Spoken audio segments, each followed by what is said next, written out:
অথবা বলে যে এগুলো কোনোটাই দরকার নেই, তাড়াতাড়ি নির্বাচন দেয় করবে। যদি বলে যে নির্বাচন দিয়ে দেন, আমরা নির্বাচনের জন্য প্রস্তুত। আর আমরা তো এই কাজের মানুষ না, আমরা বাইরের থেকে নিয়ে এসছি, তারাই পছন্দ করে এনেছে। কাজে আমরা যদ্দূর পারি উদ্দূর করি। অর্থনীতি লণ্ডভণ্ড, ব্যাংকিং সিস্টেম লণ্ডভণ্ড, ব্যবসা বাণিজ্য লণ্ডভণ্ড। যাদের নিয়ে আমাদের কাজ করতে হয় এই উপদেষ্টা মণ্ডলী, তারা বলে আজকে আমার ছেড়ে দেন, আমি কি করে চলবো? এই বেতনে আমার ছেলের বেতন দিতে পারতেছি না। আমার যত তাড়াতাড়ি পারেন এই নির্বাচন দিয়ে দেন, আমরা যাই। আর আমাদের তো সাজানোর তো দরকার নেই, আমরা তো নির্বাচনে কন্টেস্ট করতে যাচ্ছি না যে সুন্দর দেখাইতে হবে আমাদেরকে। আমাদের তো সেই ঠেকা নেই, আমরা যা আছে সেটাই বলি। বরং খারাপ হলে সেটা তাড়াতাড়ি বলি যে ভাই এই খারাপ অবস্থা আমরা পাইছি। বহু রকম বড় বড় প্রতিষ্ঠান বেতন দিচ্ছে না, এটা কি করা যাবে? এটাকে বন্ধ করে দেওয়া, বিক্রি করে দেওয়া? বিক্রি করার আইনের প্রশ্ন আছে, কার জিনিস আপনি বিক্রি করতেছে।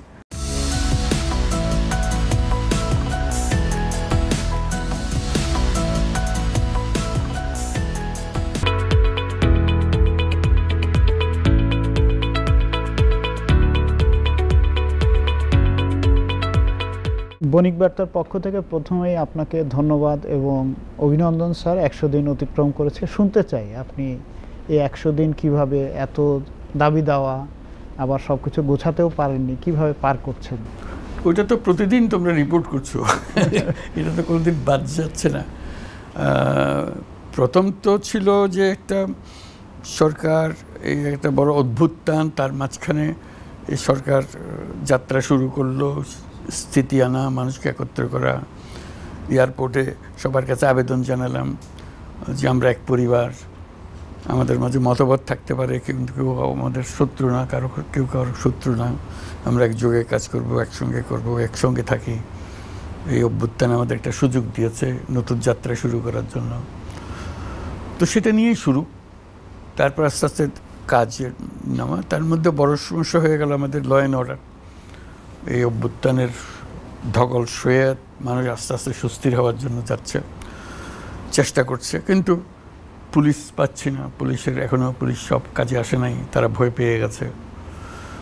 কাজে এদিকে পুলিশ নয়, এদিকে মানুষের অস্থিরতা, কে কোথায় আছে, কি করছে। হঠাৎ করে এটা ঘটনাটা ঘটলো, অভ্যুত্থান।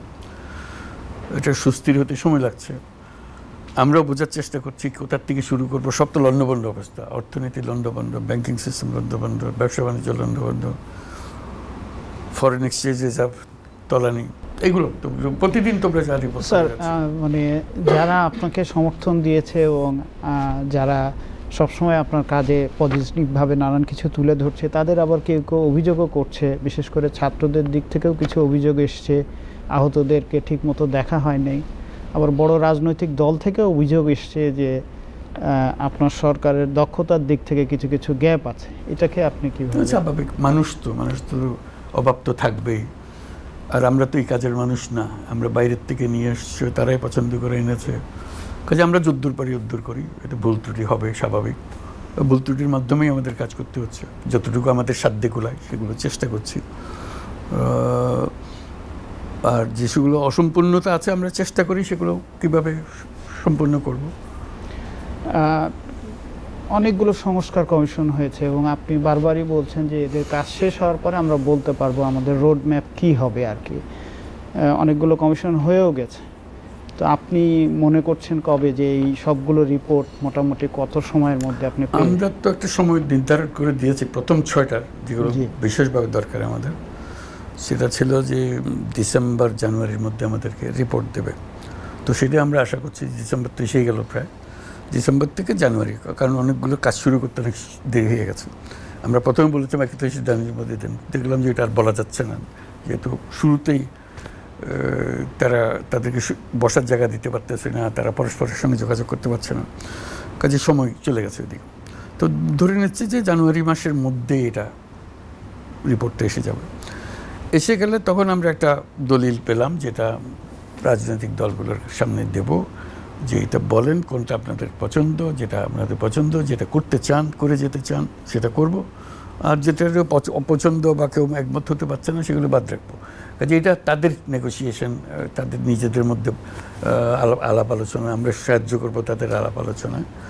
আমরা ধরে নিচ্ছি যেখানে 100টা প্রস্তাব আছে, এই করতে হবে, ওই করতে হবে, 100টার মধ্যে 10টার ব্যাপারে তাদের কোনো আপত্তিই নেই, আর 10টা একটু এদিক ওদিক বদলাই দিলে আপনারা হতে পারে, আমি আন্দাজ করতেছি, অথবা বলো যে এগুলো কোনোটাই দরকার নেই, তাড়াতাড়ি নির্বাচন দেন, এগুলো আমরা করবো, আপনাদের এইসবের মধ্যে মাথা কামানোর ধরে রিপোর্ট লিখছেন এটা আমাদের কাছে আসবে, হতে পারে, তা আমরা সেটার জন্য অপেক্ষা করবো। যদি বলে যে নির্বাচন দিয়ে দেন, আমরা নির্বাচনের জন্য প্রস্তুত। জি স্যার, আপনি আল জাজিরাকে রিসেন্টলি একটা সাক্ষাৎকার দিয়েছেন, সেখানে এই প্রসঙ্গগুলো এসছে আর কি, এবং সেখানে একটা বক্তব্য নিয়ে নানান ধরনের ইতিমধ্যেই চর্চা চলছে আর কি। আপনার অফিস থেকেও একটা বক্তব্য দিয়েছে যে এটা 4 বছরের কম সময়। আপনি কি মানে এই বিষয়ে আরেকটু আমাদেরকে ক্ল্যারিফিকেশন করতে পারেন? ওইখানে ওই আমার বক্তৃতা যেটা আল জাজিরাতে ছাপা হয়েছে সেটা দেখলেই পরিষ্কার হয়ে যায়, সেটাই বোধহয় আমাদের অফিস থেকে বলা হয়েছে।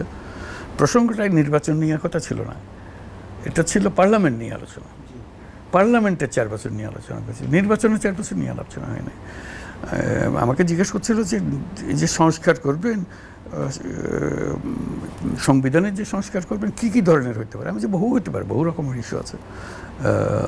যেমন একটা বলে যে 5 বছরের জায়গায় 4 বছর করেন প্রত্যেক গভর্নমেন্টের সময়সীমা, 2 দফার মধ্যে সময়, এবং পার্লামেন্ট 5 বছরের জায়গায় 4 বছর করেন। তো তখন 4 বছরের প্রশ্নটা আসতো, বলতে তাহলে আপনারা কি 4 বছর থাকবেন? কথাটা ছিল পার্লামেন্টের।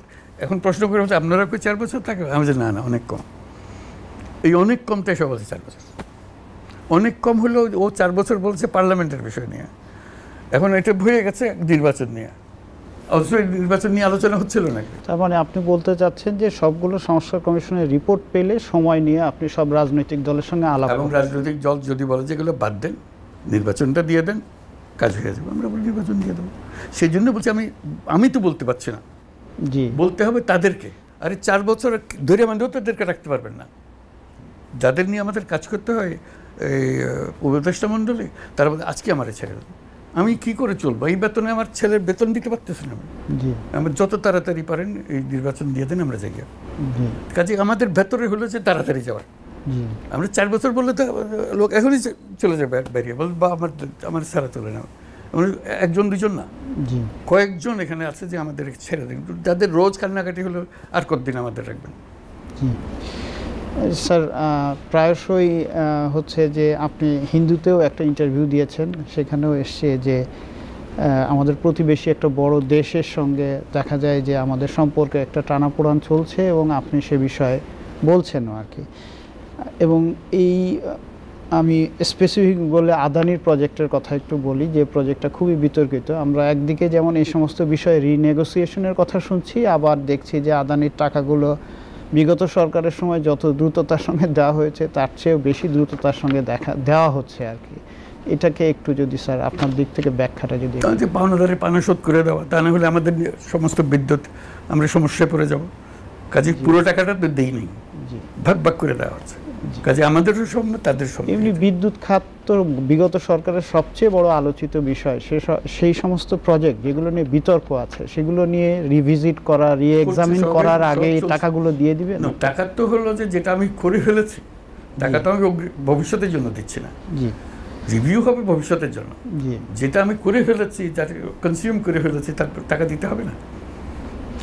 দ্রব্যমূল্য আপনার সরকারের সবচেয়ে একটা চ্যালেঞ্জিং, এবং আপনিও বারবার বলছেন আর কি। একটা রেফারেন্স এমনি আমাদের প্রশ্ন মধ্যেও যে 75-এর পরে যখন পট পরিবর্তন হয় আমরা দেখি খুব ড্রাস্টিক্যালি ইনফ্লেশন 75-এর 15ই আগস্টের আগে প্রায় 65-র কাছাকাছি ছিল, রাতারাতি 15 দিন 20 দিনের মধ্যে সেটা অলমোস্ট নেগেটিভে চলে আসে। আপনাদের সময় অনেকেরই একটা ছিল যে ইনফ্লেশন অনেক কাম ডাউন হবে, কারণ চাঁদাবাজরা চলে গেছে, বা যারা আগে অন্যায় করে বিভিন্ন রেন্ট সিকিং করতো তারা তো সব পালিয়ে গেছে। দ্রব্যমূল্য কমছে না কেন? সেটা আপনারা রিপোর্ট করতেছেন কেন, কমতেছেন, এটা আমার বলার তো দরকার নাই। 6টা বন্যা গেছে, সেটার ধকল সহ্য করতে হচ্ছে, ফসল নষ্ট হয়েছে, সবজি নষ্ট হয়েছে, এক জায়গায় তো না, বিভিন্ন জায়গায় এটা হয়েছে। কাজে সেটার একটা ধকল। তারপর যেগুলো ইম্পোর্ট করা হচ্ছে সেগুলোর হলো যে এক্সচেঞ্জ রেট চেঞ্জ হয়ে গেছে, এক্সচেঞ্জ এই টাকা এই ডলারের পরিবর্তন হয়ে গেছে, কাজে সেখানে খরচ বেশি হচ্ছে। এই জন্যই ইনফ্লেশন হাই হয়ে গেছে, টেম করা যাচ্ছে। স্যার, ব্যাংকিং খাত সংস্কার নিয়ে ইতিমধ্যে আপনি নিজেও আপনার বক্তৃতায় বলেছেন অনেকগুলো ভালো উদ্যোগ নেওয়া হয়েছে। একই সঙ্গে আমরা এটাও দেখছি যে আমানতকারীরা তারা আগেও যখন বড় বড় ব্যাংক ডাকাতরা ব্যাংকে তছরূপ করেছে তখনও অসুবিধার মধ্যে ছিল, এখনও নতুন পরিস্থিতিতে অসুবিধায় পড়েছে।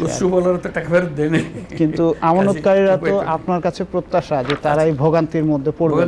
এটা হলো যে এখন অপশনগুলো কি, একটা হলো যে টাকা দিয়ে দাও, ব্যাংক বন্ধ করে দাও, জিসি আর টাকা দিতে পারতেছে না, তার চেয়ে অল্প অল্প করে দিয়ে ব্যাংক বাঁচিয়ে রাখো।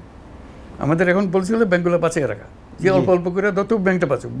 ব্যাংক একটা ফেল করে আরম্ভ করলে একটার পর একটা ফেল করতে আরম্ভ করবে, এটা ভয়ঙ্কর জিনিস হবে। তো কাজে একটা অপশন নিতে হবে তো আমাদেরকে, পলিসি করতে একটু অল্প একটু সহ্য করি সবাই মিলে, যাতে করে ব্যাংকটা বাঁচে এবং পুরো সিস্টেম ফাংশন করতে আরম্ভ করে। জি স্যার, একটু সাপ্লিমেন্টারি একটা প্রশ্ন স্যার, যে শুরুতে যখন আপনার সরকার দায়িত্ব নেয় যে সমস্ত ব্যাংকগুলো লুট হয়ে গেছে এগুলো বন্ধ হয়ে যাওয়াই ভালো, এরকম একটা স্টেটমেন্ট এসেছিল, সেটার কারণে কি কোনো নেগেটিভ ইমপ্যাক্ট পড়ছে স্যার? এটারও মানুষ ব্যাক সাইডে হাইন্ড সাইডে আলোচনা করবো ওটা কি ঠিক ছিল না ব্যাঠিক ছিল। জি স্যার, কাজে এটা হলো যে অ্যাসেসমেন্টের ব্যাপার, আমার কোন দিকে যেতে হবে। দুটো অপশন আছে, এদিকে গেলেই হবে এদিকে গেলে হবে, আমরা একটা অপশন গ্রহণ করেছি, মনে হয়েছে এটা ভালো হবে। স্যার পাচারকৃত অর্থ নিয়ে আপনি নিজেও বলেছেন, এফটিতে বাংলাদেশ ব্যাংকের গভর্নরও বলেছেন, সবাই বলতেছে টাকা ফেরত আসতেছে না। আপনি কি মনে করেন যে স্যার এটা শুরু করে দিয়ে যেতে পারবেন যে আপনার হাত দিয়ে কিছু টাকা বাংলাদেশে ফেরত এসছে? ফেরত আসবে কিনা আমরা কাজটা শুরু করে দিতে পারি, কারণ এটা প্রক্রিয়াটা বড় জটিল প্রক্রিয়া, আইনগত প্রক্রিয়া। কেউ কার টাকা ছাড়তে চায় না, তো যার কাছে গেছে সে ওটা রাখার জন্য, যে ব্যাংকের কাছে সে ওটা রাখার জন্য তার লয়ারদের লাগিয়ে রেখেছে, আর যে মালিক যে নিয়ে গেছে সেও লয়ার নিয়ে লাগিয়ে দিয়েছে।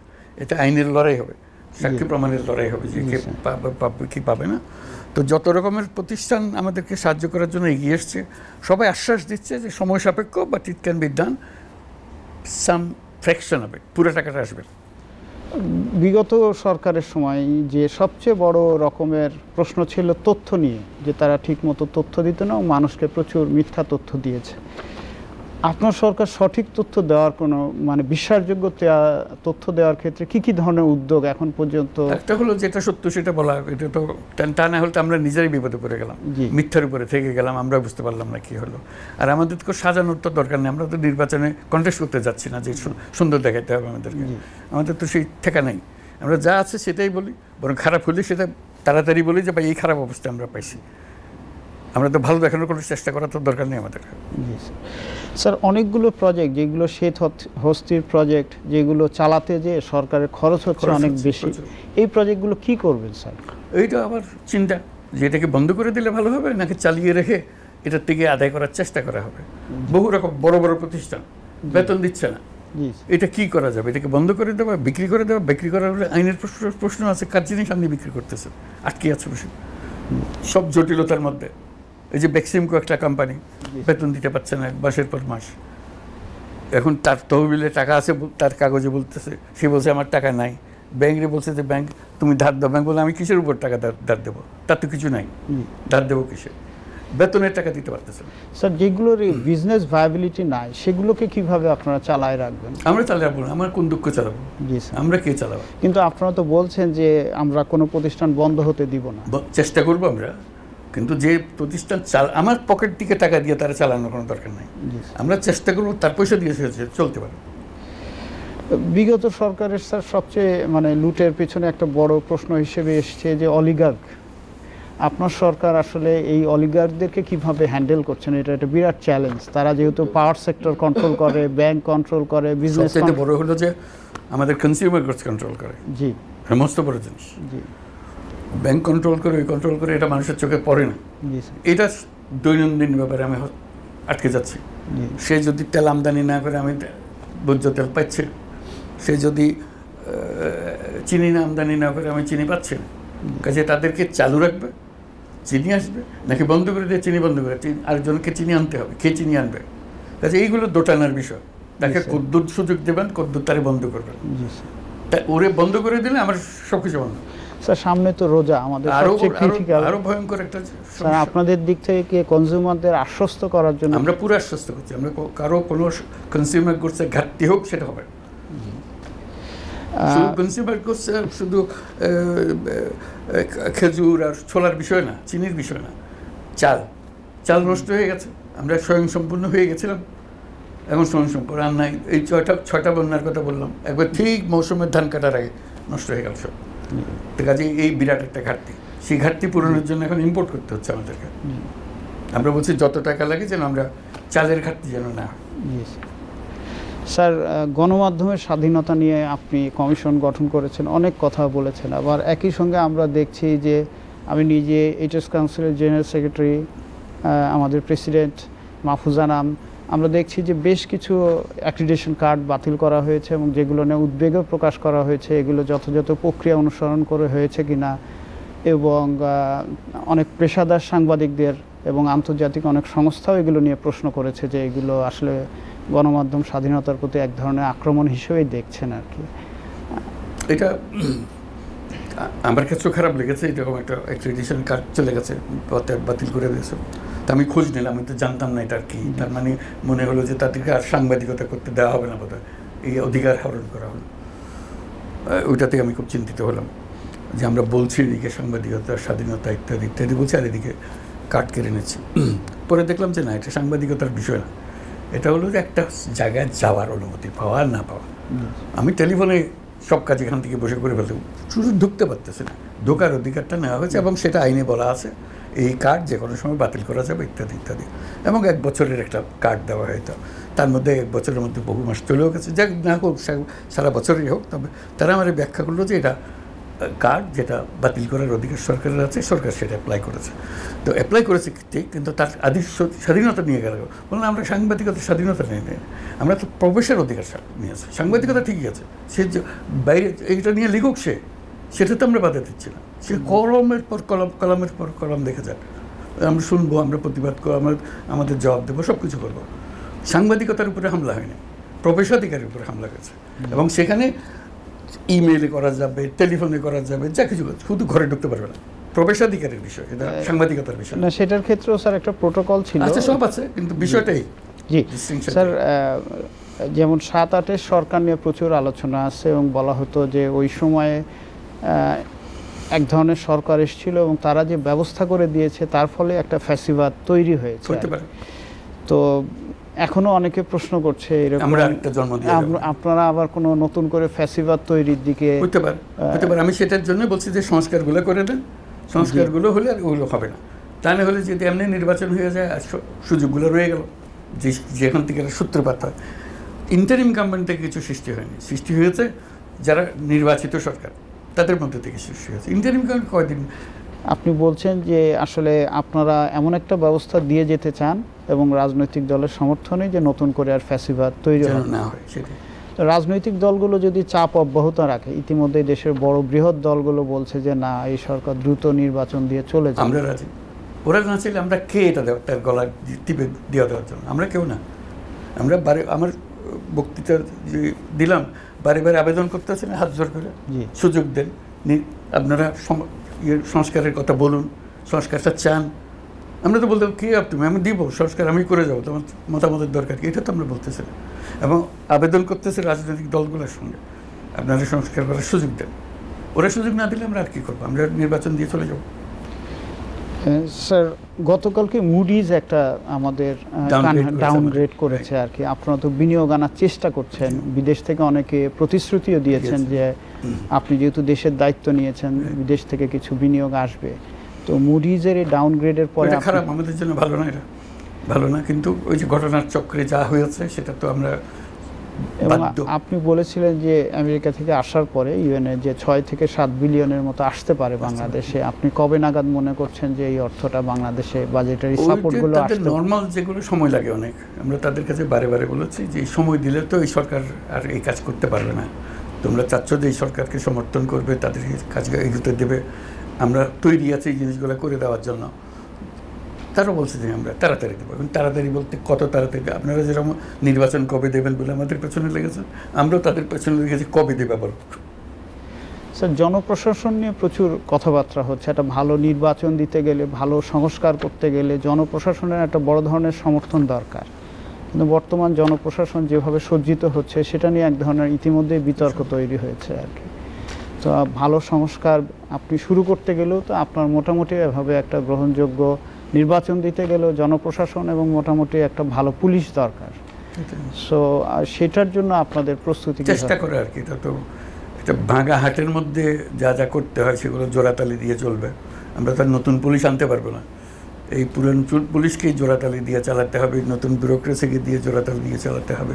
সেই জোড়াতালি দিতে গেলে দেওয়ার সময় আমরা ভুলভ্রান্তি করবো, ভুল বুঝবো, সেটাও হইতে পারে। এর মধ্যে সবাই চেষ্টা করে যাচ্ছে এটাই। জি স্যার, ধন্যবাদ। ধন্যবাদ, থ্যাংক ইউ।